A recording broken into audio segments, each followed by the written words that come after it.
Welcome to Teens in Media, Power and Peril, produced by the Sustainable Media Center. Our next speaker is the extraordinary author and thinker, Sherry Turkle. Sherry, welcome to the Teens in Media stage.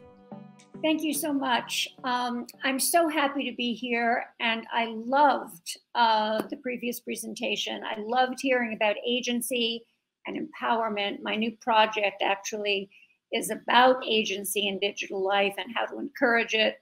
And if my generation is cynical, I think it's perhaps because we grew up with the internet, and many people who grew up with the internet think the internet is all grown up, and they make that kind of mistake that they have this thing here that they need to deal with, instead of seeing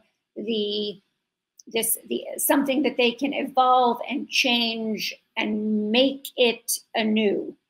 And I was so excited by the presentation because it had that feeling of, no, it's not all grown up. It's time to make it anew. So I was very excited. But I also love the idea of taking a hard look at where we are and where history has brought us. And that's what I'm going to talk about today, because I think that we are in a process of not always wanting to see really what's in front of our eyes. And I think we need to start there.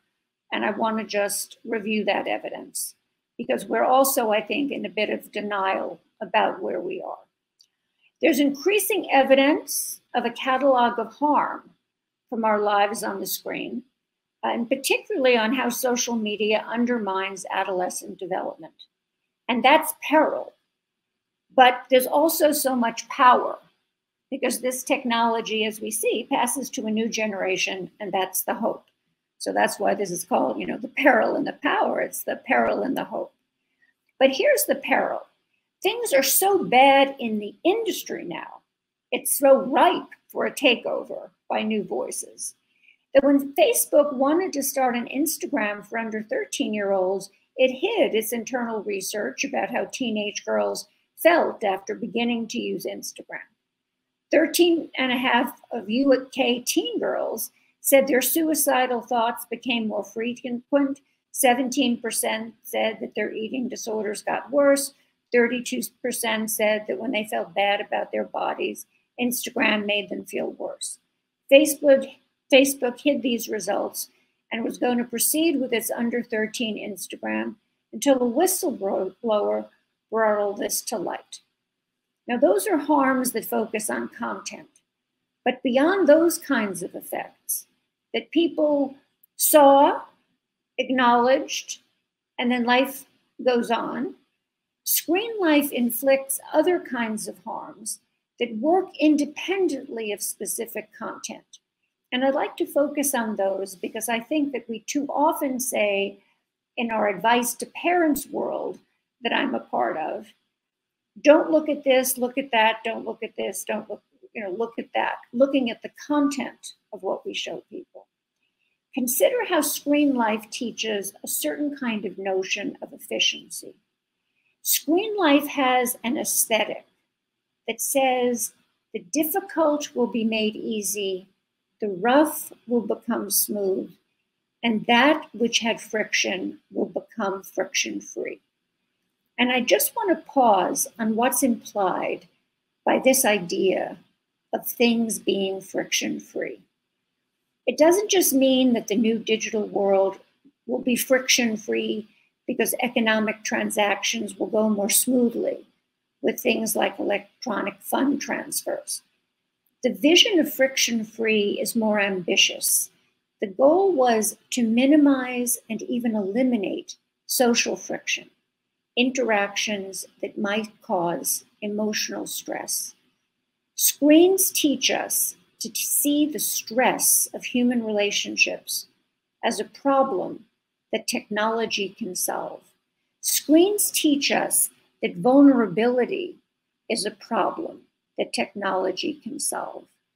But actually, daily life, real daily life with people, teaches you one thing, just as technology and screens teach you another. And that goes for everyone. But this message hits hard on young people growing up in the digital world. Face-to-face interaction with peers teach young people that when they stumble and lose their words, it's uncomfortable, but that they can end up coming closer to each other. Screen life suggests new connections that allows them to edit their thoughts. And then that becomes tempting, very tempting if you're at a point in your life when you feel vulnerable. And the teenage years are a point of peak vulnerability. Life, everyday life, teaches the value of imperfect presence. On the screen, we feel closer to perfect. We find ways around a certain kind of conversation, the kind that is open-ended and a little scary. That's exactly what's so tempting, the idea of escape from that scary feeling. Life teaches the connection between empathy and attention. Empathy is built on gestures that communicate that you don't know what someone else has to say, but you want to learn. Like putting down your phone. Consider the classic study that even a phone turned off and turned face down on the lunch table does two things to a conversation. First, it moves the conversation to more trivial matters because no one wants to anticipate an interruption while they're talking about something really important. And second, the people having lunch feel less invested in each other. So even a silent phone disconnects us. Studies of college students in the 30 years before 2009, that is in the years before cell phones came on the scene, show a 40% drop in empathy, just simply measured by people's ability to put themselves in the place of another person in the story. Life teaches that to get to empathy, you have to take your time. But technology offers a world that exalts efficiency. A college junior explains that dorm life taught her what she calls the 7-minute rule. It takes her 7 minutes to know where a conversation is going because it takes that long to get into the rhythm and the pace of another person. And I think when I interview her, I'm thinking this woman is my goddess. She has understood something so important about open-ended conversation. But then this goddess says that she hardly ever waits for those 7 minutes to pass. She loses patience and she takes out her phone whenever the conversation falls silent. More than this, she says, she can't tolerate what she calls the boring bits of conversation. Boring bits. That's how we've come to talk about the hesitations and pauses, the natural rhythms of human conversations. In part, we denigrate spontaneous human conversation because social media offers us an alternative, a rush of constant stimulation. And we come to think that this is how life can be. Maybe this is how life is supposed to be. But it turns out that a capacity for boredom is one of the most important developmental achievements of childhood. Neuroscience teaches that when we experience boredom, the brain replenishes itself. We lay down the pathways for a stable sense of self. When we're bored, we learn to go within ourselves and develop our imagination. So with our technology-encouraged intolerance for boredom, there's another casualty, an intolerance for solitude. A classic study of college students asked if they'd be willing to sit alone without a book or a smartphone for 15 minutes. The students say yes, for money. And when the researchers go further and ask, well, do you think you'd want to give yourself electroshocks during this time? The students say, no way, they're horrified. But after 6 minutes of being alone without a book or a phone and with a handy electroshock machine in the room, many students begin to give themselves mild electroshocks rather than sit quietly with their thoughts. But the capacity for solitude is important because it's essential to your capacity for relationships. If you can't be alone, when you turn to others, you don't hear them as they are. You turn them into who you need them to be to support your fragile sense of self. Solitude supports empathy. If you don't learn to be alone, you'll only know how to be lonely.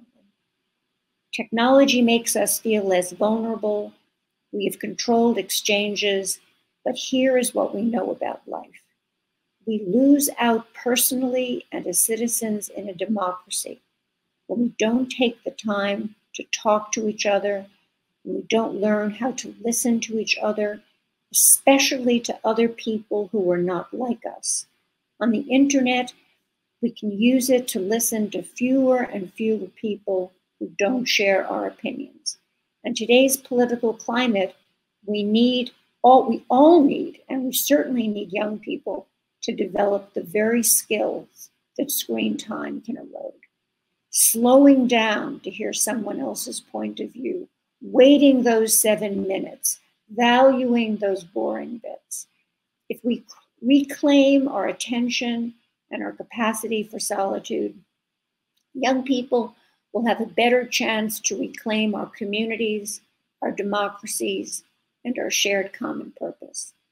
We need to be able to talk across differences.